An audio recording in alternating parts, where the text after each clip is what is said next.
Que bom ter a sua companhia. O Repórter Canção Nova de hoje leva você a viver um encontro com Deus em meio à natureza. No segundo ponto mais alto do estado de São Paulo, na Serra da Mantiqueira, está o Pico dos Marins. Nosso repórter Jean César subiu a montanha e mostra a beleza do lugar, sinal vivo da criação divina. E na reportagem especial, o documentário produzido pela Navalha Produtora Audiovisual. Vamos a Minas Gerais, visitar um antigo complexo religioso que atrai cada vez mais visitantes. É o Santuário do Caraça, uma linda experiência da presença de Deus em meio à natureza na Serra Mineira. Toda essa beleza da criação você confere comigo agora.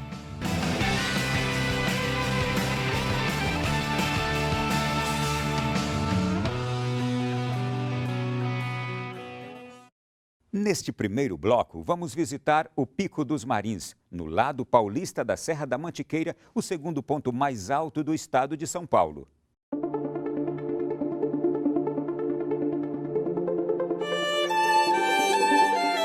Um dos principais cumes da Serra da Mantiqueira. Para mostrar todo o percurso, ao Pico dos Marins começamos a caminhar antes do sol nascer. Vamos começar a caminhada agora às 5 horas da manhã. O tempo estimado para chegar no Pico dos Marins é entre 11 horas ou meio-dia. São 6 horas de caminhada até o cume. A gente vai mostrando para vocês aí toda a trajetória. A trilha começa no meio de uma mata fechada, que já possui um caminho, porém apenas com lanternas para seguir o percurso durante a noite. A subida é acentuada e com alguns obstáculos, que nos obrigam a fazer algumas paradas para descanso. Com um pouco mais de 1 hora de caminhada, já chegamos aqui, que é um ponto também de acampamento. Estamos no Morro do Careca. O sol já está nascendo. Daqui a algumas horas estaremos no Pico dos Marins. O frio não dá trégua.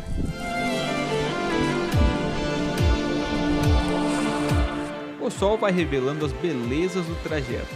E além do frio, outra grande dificuldade são os obstáculos durante o percurso.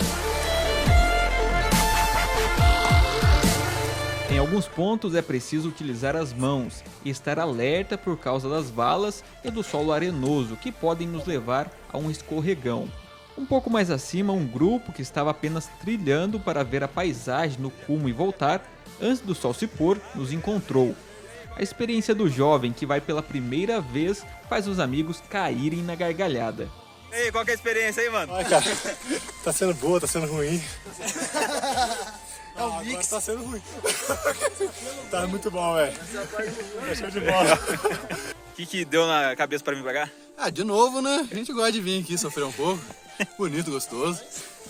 Bate e volta? Bate e volta hoje, é. De boa, na paz, tá tranquilo, tá safe. Dá pra andar mais umas 5 horas aí de Dá boa? pra andar mais uns 5 horas. Vocês dormiram aqui em cima, irmão? O grupo estava com pressa, pois precisava terminar o percurso e voltar antes de anoitecer. Para você que está com vontade de desbravar as montanhas, o monitor ambiental Pedro Henrique, que trabalha como guia nos Marins e em outros lugares, fez um vídeo explicando alguns pontos importantes aos aventureiros de primeira viagem. A subida do Pico dos Marins, ela é uma subida bem técnica e bem exigente. Ali é um trecho de 6 km que tem um ganho de elevação de quase 1.000 metros. Então ele exige um preparo físico, um pouco de experiência da pessoa, onde ela já tem que ter passado por um outro caminho antes. Não é ideal ela usar o Marins como seu primeiro acesso na montanha. Nessa trilha a gente usa muito as mãos, é uma subida em rocha e existe alguns trechos bem técnicos, onde é necessário o auxílio de alguém que tenha mais experiência no local. Para se fazer um acampamento no Pico dos Marins é necessário alguns equipamentos básicos. O que a gente chama de sistema de dormir é o principal de todos eles, que é a barraca, o saco de dormir, o isolante térmico. Esses itens são indispensáveis e é ideal que eles sejam bem calculados em relação ao seu peso e espaço dentro da mochila. A mochila tem que ser uma mochila adequada para a prática do trekking, onde ela consiga distribuir todo este peso e não causem um desconforto na pessoa. Pedro Henrique dá dicas sobre que alimento levar na mochila. Uma alimentação, eu costumo recomendar uns lanches práticos de trilha, torrone, amendoim, bananinha, algo que não ocupe muito espaço, que consiga ser prático e de rápida absorção. Evitar coisas muito gordurosas, alimentos que possam dar um pouco de indigestão, lembrando que muitas vezes a gente está caminhando com sol forte, a trilha toda ela é num trecho aberto, então na maioria das vezes a gente está caminhando debaixo de sol. A alimentação do final do dia, que a gente não faz um almoço nesse roteiro, a gente faz só um jantar, a gente usa muito de um macarrão. A trilha ao Marins não possui água potável, por isso é preciso levar uma quantia suficiente para se manter hidratado durante o percurso. Normalmente, para o acampamento dos Marins, a gente precisa de pelo menos 4 litros de água por pessoa. Lembrando que lá em cima não dispõe de água, a única fonte de água que tem lá, muitas vezes ela não está apta ao consumo. Isso também passa pela questão da degradação ambiental que ocorre no local. Então a gente precisa de fato levar uma quantidade grande e isso ocasiona que é mais peso na mochila. Essa hidratação durante a trilha, o ideal é que ela seja feita pelo Camelback, aquela mangueirinha que a gente vem trazendo de dentro da mochila para o peito. Isso para não ter a necessidade de ficar tirando a mochila das costas e ter que ficar parando todo momento para tomar água. É importantíssima essa hidratação. Bom, depois dessas dicas, nossa aventura continua. Quanto mais subimos, as grandes e belas araucárias vão se fazendo pequenas diante dos nossos olhos. Minas Gerais vai mostrando suas belas paisagens montanhosas. Ainda tem muita trilha para desbravar. Quanto mais subimos, é possível perceber que o verde das árvores dá lugar ao solo rochoso. Após mais algumas horas de caminhada, encontramos com um casal do município de São Bento do Sapucaí e com eles um americano da Geórgia. O motivo que os fez subir é claro. Pela paisagem, né? Pelo visual bonito, de ser um dos maiores picos aqui da região. Tem uma visão tanto da Serra Fina quanto aqui do Vizinho. Taguaré ali fica muito da bonito. Bocaina pra frente. Então acho que é um lugar muito especial, né? Você poder acampar no pico e poder ver o pôr do sol, o nascer do sol aqui nessa região é maravilhoso. O grupo fez pernoite no pico e estava voltando. Aproveitei para saber como foi durante a noite. Frio, mas foi tranquilo. A gente estava dentro da barraca com um isolante bom, um saco de dormir bom, com todas as roupas, tudo dentro e dormimos. A gente só soube que era -6 porque o pessoal tava com um termômetro. Que é quente. Muito bom. Mas deu pra dormir ok. É que de manhã tava tudo congelado, aí a gente viu que realmente tinha feito bastante frio, mas tava com equipamento bom e tranquilo. Fica fácil de dormir na montanha e aproveitar esse visual, mesmo com o tempo frio. O amor foi tanto pela paisagem que o grupo deseja voltar logo. A gente Tá já querendo voltar daqui de umas 2 semanas. Porque daí é lua cheia, porque tem as duas coisas legais, né? Quando sem lua dá pra ver muita estrela, mas com a lua deve ser muito legal também.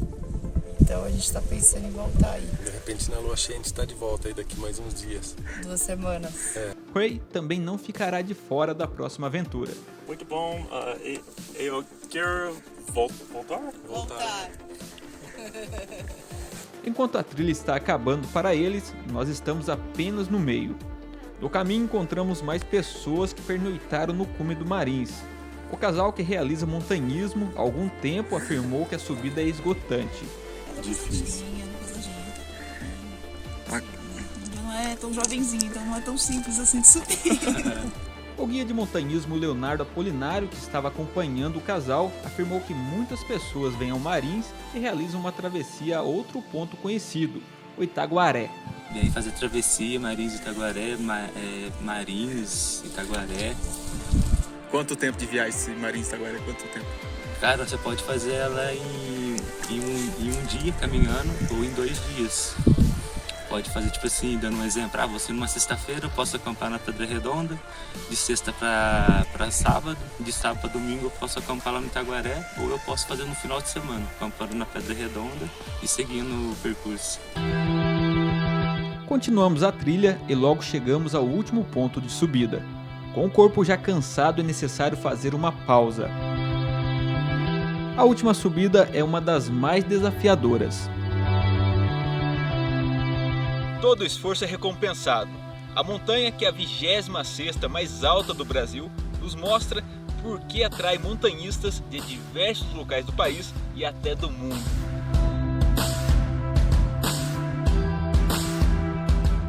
Dárcio é de Campinas, São Paulo. É a primeira vez que ele fez a trilha rumo ao Pico dos Marins. Comecei com esse negócio de andar de moto, acampar, né, sair para curtir um lugar legal, né, um contato com a natureza. E aí acampei a primeira vez no Pico do Lopo lá e despertou interesse, né, por essa vida aí de montanhista aí, né? Já é motociclista, cachoeirista, né? Agora a gente quer ser montanhista também, né? Estamos aí montando a barraca, subimos igual a aranha ali, né? Uma subida bem puxada, né? E estamos aí louco para ver o pôr do sol daqui a pouco, né? O nascer do sol amanhã, né? E fazer amizade também, bater um papo, né? Apreciar essa vista linda ali, Cachoeira Paulista, né? Cruzeiro, né? É isso aí, cara. Estamos aí no Pico dos Marins aí.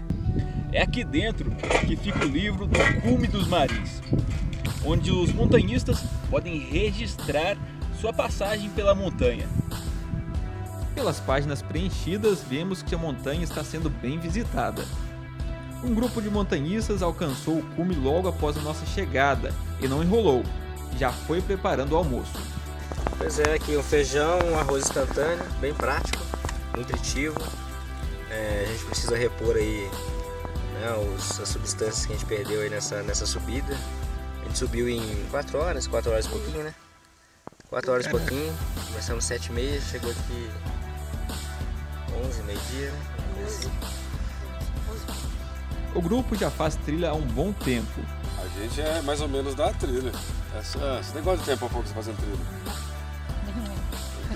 Uns 20 anos, 15, né? 15. Sério? Eu de novo. Gosto dele. Que da hora, que massa, hein? A Popô é expert na região de Tabuleiro, que é uma das regiões mais bonitas aqui de Minas. Nossa, que lá top, de cara. Minas, né? É cheio de cachoeira. Tem a segunda maior do Brasil, a terceira, que é Tabuleiro. A gente é expert do lado de lá, velho. A gente tá no caminho aí, agora a gente mudou um pouco cachoeira, a gente mudou um pouco para fazer pico e travessia pelo frio. Que geralmente a gente faz muita cachoeira, só que tá gelada, a água tá muito gelada.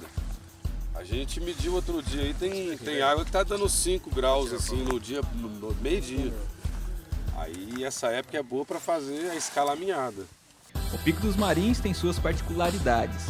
O Pico dos Marins ele tem um grau de dificuldade desafiador, né, cara? Então assim, também tem histórias aqui na região, tipo, é um lugar meio místico assim, isso, né, acaba instigando a gente, né, a procurar essas aventuras assim. E esse é a primeira parada, amanhã tem Marinzinho, Itaguaré. Aos 67 anos, seu Geraldo não esconde a felicidade em estar neste lugar. Puxada a beça. Quantos anos que o senhor tem mesmo? Eu, 67 agora, vou fazer a semana que vem. Que beleza, já fez outras montanhas aí? Fiz o Itaguaré, Marcela. E qual que é a diferença do Marins aqui? A diferença é que é mais puxado, cara. Pra mim, o triplo, né? De experiência.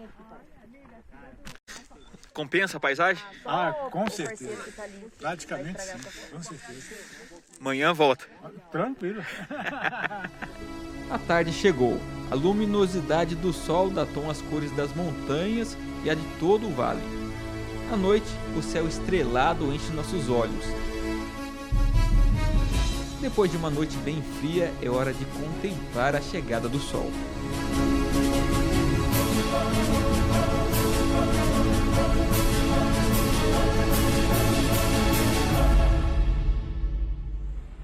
Olhando do alto dos Marins, vem à mente que para garantir aos nossos filhos um relacionamento saudável com a natureza é preciso cuidar. O Papa Francisco afirma que, quando não se aprende a parar, admirar e apreciar o belo, não surpreende que tudo se transforme em objeto de uso e abuso sem escrúpulos. A criação reflete parte da infinita sabedoria e bondade de Deus, que só poderemos encontrar no silêncio, na escuta da contemplação. A contemplação cura a alma.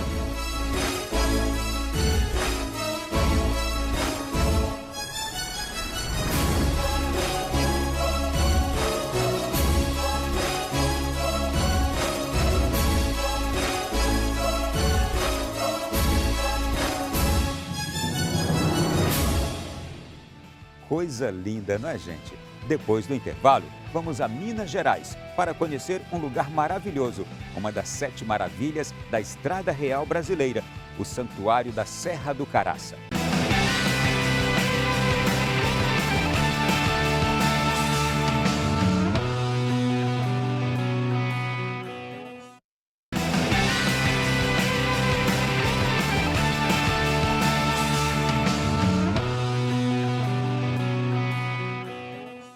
Depois do Pico dos Marins, o repórter Canção Nova te leva para conhecer um recorte do céu em outra montanha, o Santuário da Serra do Caraça.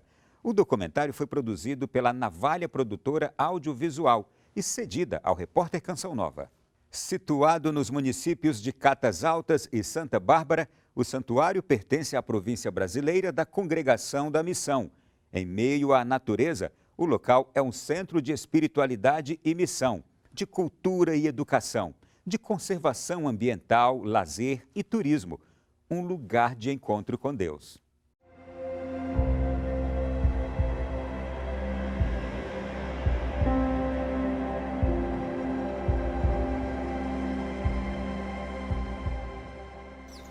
Quando eu era menino, eu vinha muito aqui ao Caraça como turista, não como membro da congregação, né? E, bem, uma das lembranças que eu tenho da infância, assim, é ver aquela serra, aquele rosto que dá o nome à serra, né? O Caraça, e eu morria de medo daquele gigante um dia levantar e, de certa forma, atacar a cidade, fazer uma coisa assim, né?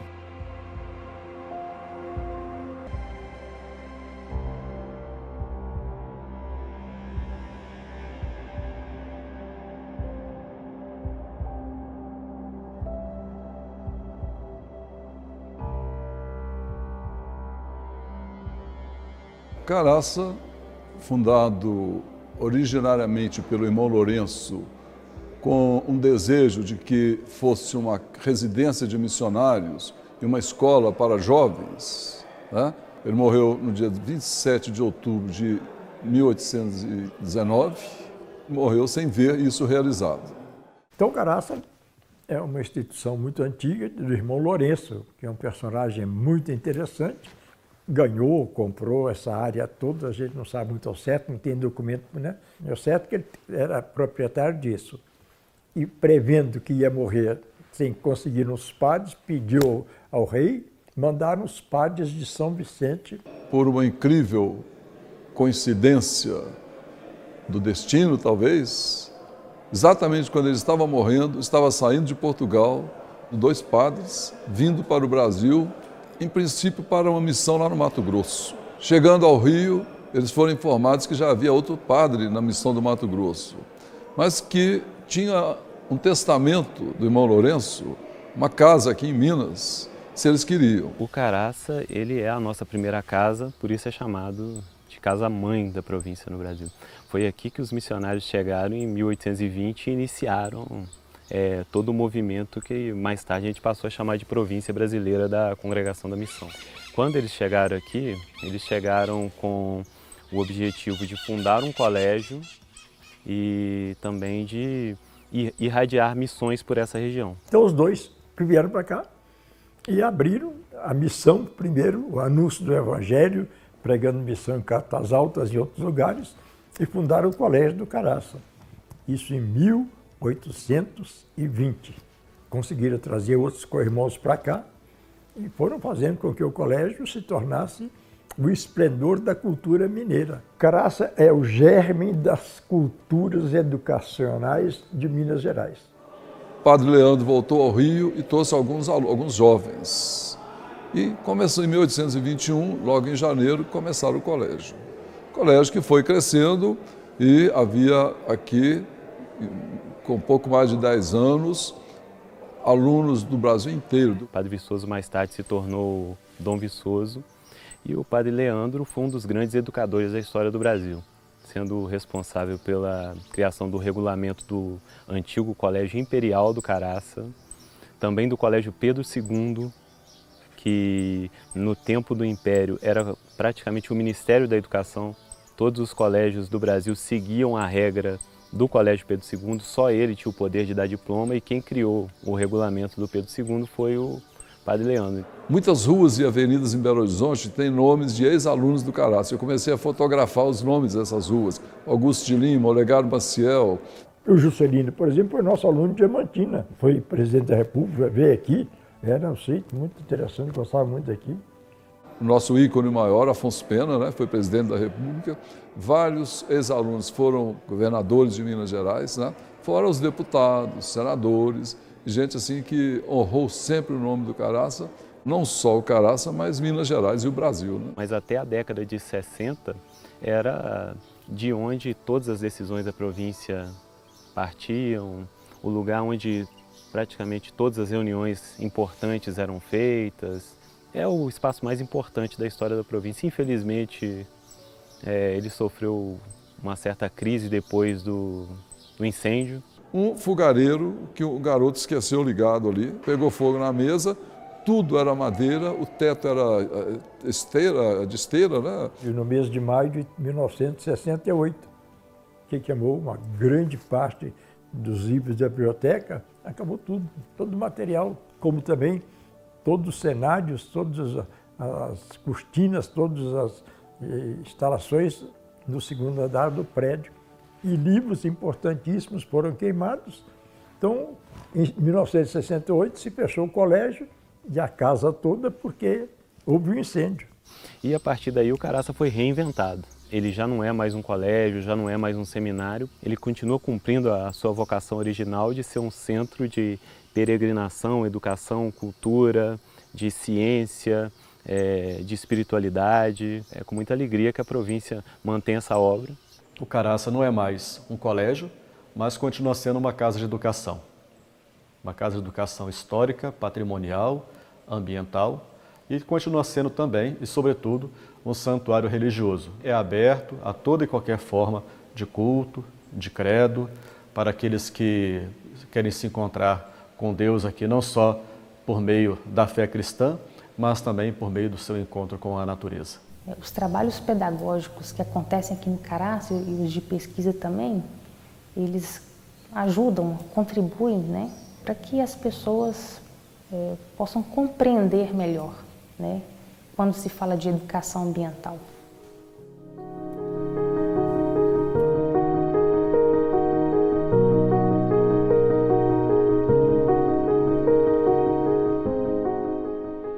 O Caraça hoje, ele recebe as instituições de ensino, seja fundamental, médio, técnico, a graduação, até pós-graduação. O mais importante é a visita no local, né? É onde a criança, o aluno, ele consegue compreender o conteúdo que foi passado em sala de aula.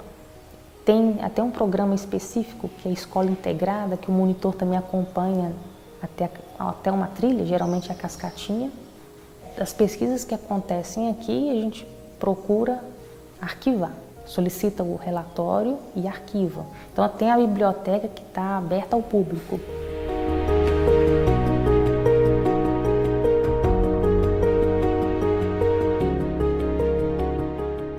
Eu gosto da expressão santuário, porque quando se fala de santuário, você fala de um espaço de espiritualidade, mas também você fala do santuário ecológico, numa área de proteção, numa área que está preservada e, ao mesmo tempo, merece ser defendida. O Caraça tem uma flora que é transição de Mata Atlântica e Cerrado, né? E é uma situação assim singularíssima, porque você está muito no final da Mata Atlântica e muito no começo do Cerrado. Nós costumamos denominar de área de hibridação, é quando um bioma adentra ao outro. É fácil perceber que aqui é uma transição de Mata Atlântica para Cerrado. Às vezes fica um pouco difícil você definir um bioma ou outro por causa dessas áreas de hibridação, por causa dessa transição forte, né?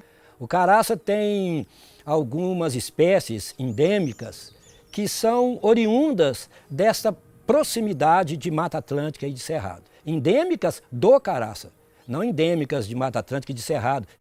Você tem manchas de biomas, né, conversando entre si, e isso diferencia o caraça de outras regiões do Brasil. Nós temos a fauna desses dois ecossistemas, ou muito mais, tudo em plena harmonia. É o caso da onça parda, o lobo-guará, que estão em ambientes diferentes, né? Vivem em ambientes diferentes e convivem muito bem. Então são mais de 75 espécies de mamíferos que nós temos aqui. Com relação à fauna, o caraça tem, né, as suas curiosidades, a maior dela é o lobo-guará, né, que acabou virando o garoto propaganda do caraça. Por um período teve na cabeça da lista dos animais em extinção, né, hoje, graças aos cuidados que o próprio sistema ambiental do estado e do Brasil teve, algumas espécies, como o lobo-guará, estão saindo dessa lista de ameaçados de extinção. O seu nome científico é Chrysostom brachyurus, que quer dizer cão dourado da cauda curta, né? E comportamento também solitário, ele é onívoro, um grande dispersor de sementes, tem uma contribuição muito importante na cadeia alimentar e não é agressivo. É a oportunidade que você tem à noite de receber a visita do lobo-guará, do cachorro do mato, da anta, da jaratitaca, desses bichos todos. Isso é uma coisa maravilhosa, porque isso mostra a relação do homem com a natureza. Esses bichos, eles vão nos encontrar. Dos felinos, o caraça tem algumas espécies, né? Tem 2 ou 3 espécies de onças diferentes e outros animais de pequeno porte, como a anta, como a paca, o coati, o tatu. O caraça é uma arca de Noé atracada aqui nas proximidades da Serra do Espinhaço. Com relação à flora, o caraça tem uma situação muito privilegiada com relação aos líquens. Essa é uma característica que o caraça tem e que tem chamado a atenção da comunidade científica e tem mandado para cá muitos, mas muitos pesquisadores. O líquen, ele não tem aparelho excretor. Então, qualquer sintoma de poluição, o líquen morre. Então, o líquen é considerado um bioindicador de qualidade do ar. Ele é alaranjado, um pouco avermelhado. É sinal de que o ar é muito puro. De tanta referência que até os naturalistas já passaram por aqui, né? Isso em 1816. E assim vem pesquisadores ao longo dos anos. É comum ainda o pesquisador dizer que tem espécies novas aqui ainda. E muitas delas espécies endêmicas e também ameaçadas de extinção. Você encontra uma quantidade enorme de orquídeas, de flores, de pedras, de coisas por aí afora, da natureza, de árvores, de frutas, disso, daquilo. Então, isso que é importante, quer dizer, é uma espécie do pulmão de Minas Gerais que está aqui, porque nós temos a Serra da Piedade logo na frente e tem o caraça aqui. Quando a gente pensa no caraça hoje, nós devemos pensá-lo num grande exemplo para Minas Gerais, para o Brasil, de preservação da natureza, de relação do homem com a história, com a espiritualidade e com a ecologia. Nós temos aqui também gestão de uma série de outros empreendimentos, como restaurante, hospedagem, lanchonete, fazenda. Então é uma gestão bastante complexa e com muitos desafios. Eu penso que os desafios não são nada diante da grandiosidade desse lugar.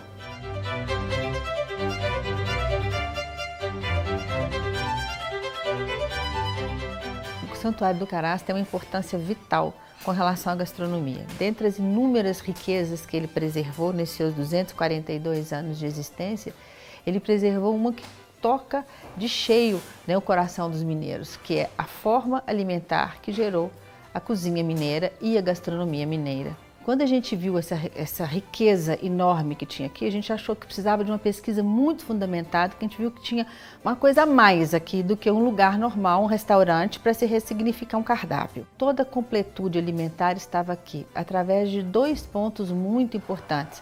Um receituário próprio, né, que juntou o receituário local, das influências das pessoas que trabalhavam aqui, com o receituário vindo da Europa, trazido pelos padres em plena época do Iluminismo, quando a França começou a sistematizar toda a cozinha francesa. E os padres que vieram eram franceses e vieram também com essa visão, trazendo esse documental de registro da cozinha francesa que influenciou muito os preparos da cozinha mineira. Tinha a horta, o pomar, a padaria com as quitandas e as farinhas e o moinho, né? A produção de carnes também era feita aqui, a produção de bebidas, chás, bebidas alcoólicas, cafés, cervejas, fermentados, toda a doçaria era produzida aqui também, né? O queijo também era feito aqui, a manteiga feita aqui. Aí nós começamos com a biblioteca e fomos encontrando as receitas antigas. Começamos a organizar cada espaço. O primeiro espaço a ser organizado foi da horta. O queijo foi retomada a produção, depois agregaram mais 4 produtores que tinham história de mais de 200 anos dessa produção de queijo interrompida. Hoje nós estamos com 25 produtores de queijo Minas artesanal. Todos que tinham essa história retomaram a produção, já em processo final de registro, né? Se fala de criar-se até uma marca de queijo entre serras, como já tem o Canastra, como já tem o Cerro, né, e outros. Em breve pretende-se produzir cachaça aqui no Caraça também, que é uma coisa interessante. Do Banho do Imperador, aquela área por baixo ali, tudo era uma grande cultura de vinho. Ali para o lado da ponte, você atravessa a ponte, tem aquela casa, era caminho para ir para o Tanque Grande, era um outro vinhedo. Refizemos o vinho de uva que ganhou um prêmio, né, em 1822, na comemoração dos 100 anos da República, ganhou o melhor vinho do Brasil.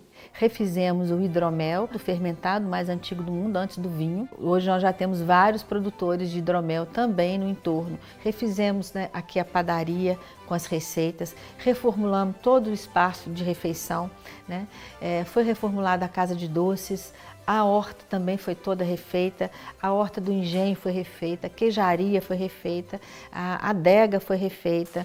E hoje eles formam um circuito turístico dentro do Santuário do Caraça, né, o circuito dos 9 pilares da gastronomia mineira. É mais um ponto de distribuição de conhecimento, de diversão que as pessoas têm aqui.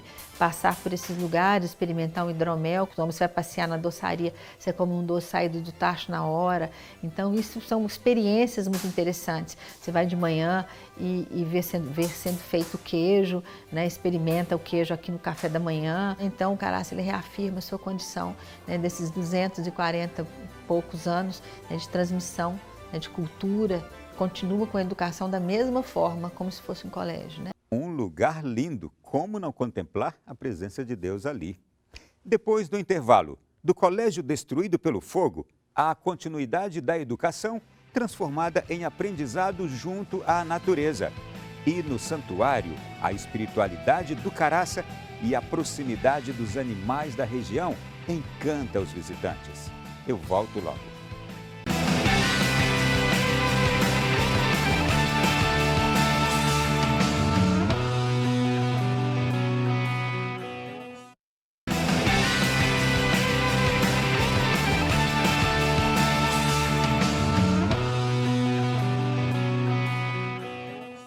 No Santuário do Caraça, a beleza e a simplicidade da natureza, que aproxima a fauna local e mostra Deus no belo verde das matas, no corredor das águas e nas formações rochosas. Maravilhas da criação.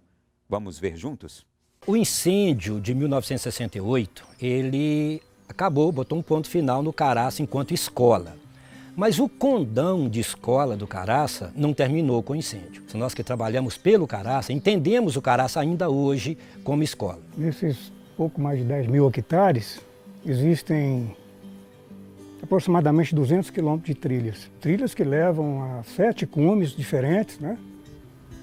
Os quais aqui são alguns deles. Levam a cachoeiras, Mata Atlântica, campos de cerrado.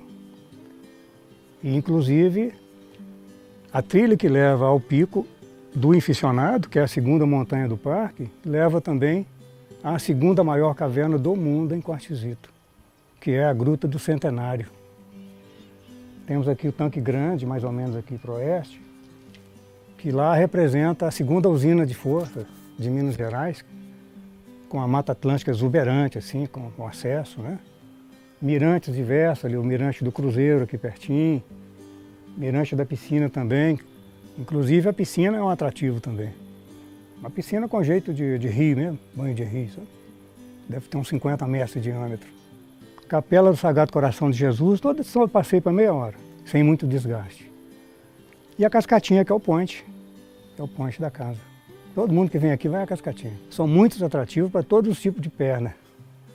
O meu atrativo preferido no Caraça é o Campo de Fora.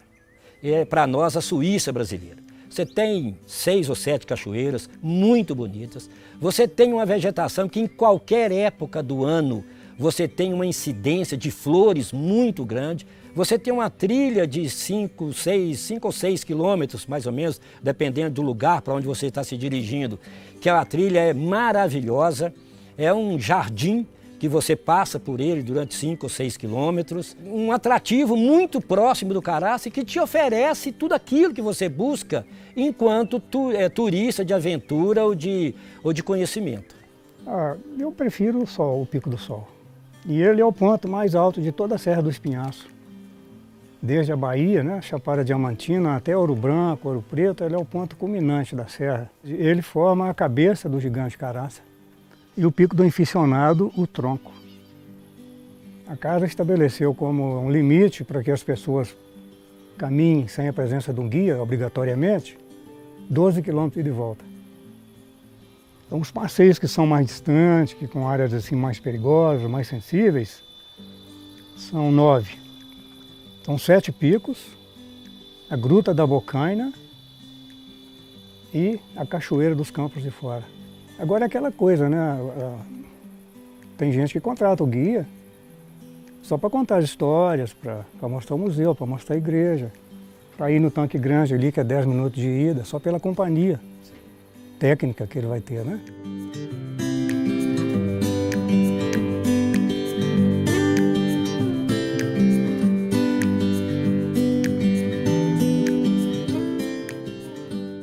Nós temos aqui uma série de empreendimentos que compõem o santuário. Eu não tenho apenas um santuário religioso, eu tenho uma gestão de uma RPPN, uma das gestões mais respeitadas e reconhecidas do Brasil. Então nós temos esse compromisso ético de fazer com que ela continue sendo isso. Então o Caraça é, para ambientalistas, um sacrário de fauna e de flora ainda a ser explorado e, graças a Deus, muito bem preservado. O Caraça já foi, em outros tempos, um parque nacional, preferiu prescindir dessa prerrogativa de parque, mas transformou no RPPN, que tem assegurado a preservação e tem assegurada a sua integridade enquanto território e a sua propriedade enquanto parte do patrimônio do Caraça. Isso demonstra claramente o comprometimento que o Caraça tem com a preservação ambiental, com a política de preservação que nós, brasileiros, principalmente nós brasileiros, estamos precisando, nos assegurando oferecer às gerações futuras aqueles benefícios que nós temos hoje com a preservação que o Caraça mantém.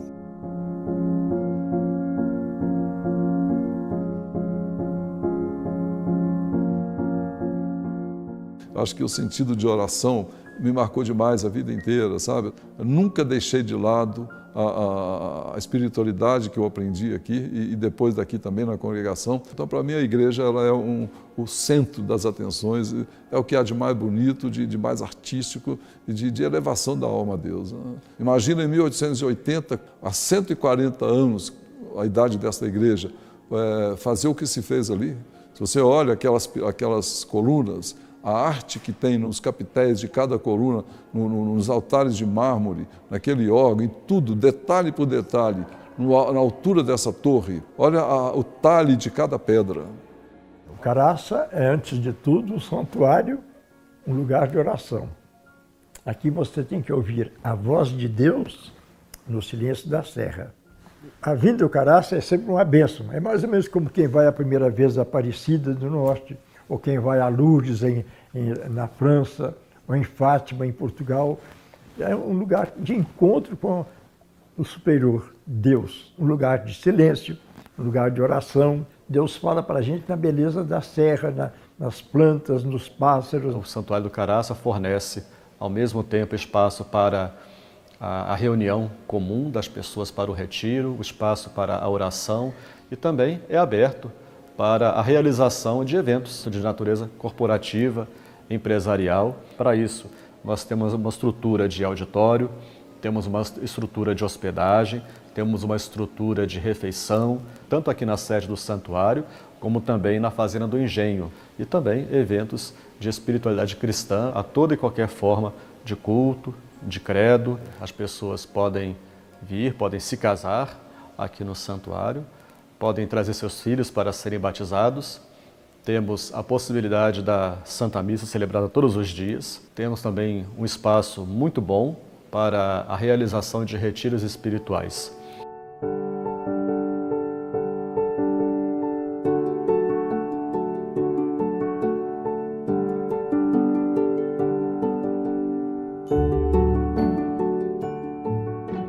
Com a nova vocação do Caraça de ecologia, de cultura e de religiosidade, então a reunião desses três focos, né, de trazer tanta gente do mundo inteiro hoje aqui, né, a necessidade de se manter essa ecologia, depois a educação, um novo processo de educação. Então são as três vocações, a cultura, a religiosidade, a ecologia, né? Eu acho que isso hoje engrandece o Caraça, continua engrandecendo o Caraça. É um sítio maravilhoso como diversão, como história, como cultura, né? E faz questão que seja de todos, que todos tenham acesso, não só às suas dependências e às suas belezas naturais, mas à sua própria história, né? Então isso é raro. Ele é redivivo, ele alimenta a sua vida. É um presente, é uma história que teve que mudar de rumo, mas ela soube se afirmar. Demorou um pouquinho, mas ela soube se afirmar. E hoje, acho que mais do que nunca, Caraça está muito bem administrada, a gente tem prazer de vir aqui e de ver tudo o que se faz. Temos em torno de 80 apartamentos, acomodações, que são bem equipadas para receber as pessoas. O necessário para que a pessoa possa ter uma excelente experiência, né, aqui neste lugar. E o mais importante é isso, dizer que a congregação está dando continuidade à obra, ao sonho do irmão Lourenço de Nossa Senhora, que é fazer daqui um santuário religioso e também um centro de acolhida às pessoas que aqui vêm. Religiosidade, cultura, esporte, aventura, esse é o Caraça enquanto um destino turístico. Em nome de todos os mineiros, né, de todo o Brasil, eu queria fazer um agradecimento ao Caraça e aos padres da província brasileira da Congregação da Missão por nos presentear com esse modelo, com esse formato e essa forma alimentar que serve de inspiração hoje para toda Minas Gerais. E a gente vem trabalhando com muito carinho, com muito gosto para que o Caraça continue sendo aquilo que foi o desejo, o sonho do irmão Lourenço de Nossa Senhora e o legado deixado pela congregação até os dias de hoje. Para mim é vida, sabe? Vida em abundância, né? E para todo mundo que frequenta, né? Porque dificilmente uma pessoa vem e não consegue captar a energia positiva do lugar, né? Eu até costumo dizer que eu sei que Deus tem um governo diferenciado para cada espaço, né? Mas eu acho que esse espaço aqui, Deus carregou com uma pitadinha de amor a mais para a gente. Seja uma experiência espiritual, seja uma experiência pessoal de encontro com a natureza, uma experiência pessoal de encontro consigo mesmo, de restabelecimento das suas energias. Venha ao Santuário do Caraça, a nossa equipe está aqui pronta para te receber, para te acolher, de braços abertos e com muito carinho.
minha gente, estar no Santuário do Caraça deve realmente ser uma bela experiência. Esse recorte do céu nos coloca mesmo mais pertinho de Deus. Bom, infelizmente o programa chegou ao fim. Nosso agradecimento à Navalha Produtora Audiovisual e ao Complexo Santuário do Caraça por nos presentear com este lindo documentário. O repórter Canção Nova fica por aqui. Semana que vem eu volto. Até lá!